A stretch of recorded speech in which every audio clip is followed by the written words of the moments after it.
Bonjour à tous, on se retrouve aujourd'hui pour parler du cyclé du lac Malawi, le plus emblématique. Je parle bien sûr du Labidochromis caerulus. On retrouve ce cyclidé sur la côte ouest et au nord du lac Malawi.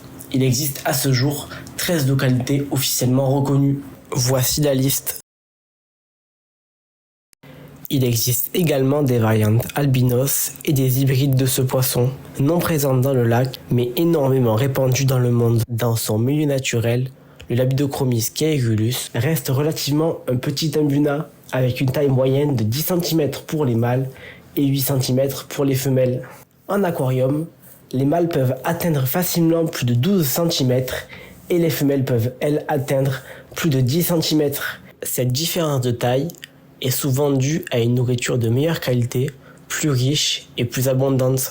Comme la plupart de tous les imbunas, ce Labidochromis a une espérance de vie moyenne d'environ 10 ans.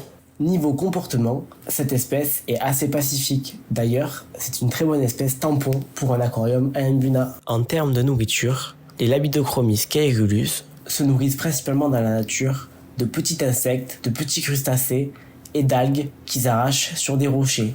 En effet, tous les Labidochromis sont principalement insectivores, contrairement à la plupart des imbunas. En aquarium, on optera pour une nourriture en granulés universels. Je vous recommande vivement celle de chez Dr Bassler. Vous trouverez un lien dans la description.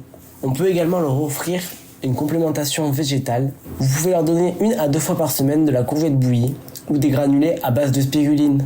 On évitera absolument de leur donner des vers de vase rouge qui leur provoquent des indigestions mortelles. On fera vivre ce poisson en harem, un mâle pour 2 à 3 femelles. Dans un aquarium d'une surface au sol d'au minimum 120 par 40 cm, soit un 240 litres standard. Pour l'aménagement de l'aquarium, il est nécessaire d'avoir un décor chargé en pierre et en cachette. La reproduction en aquarium est très facile et se fait naturellement.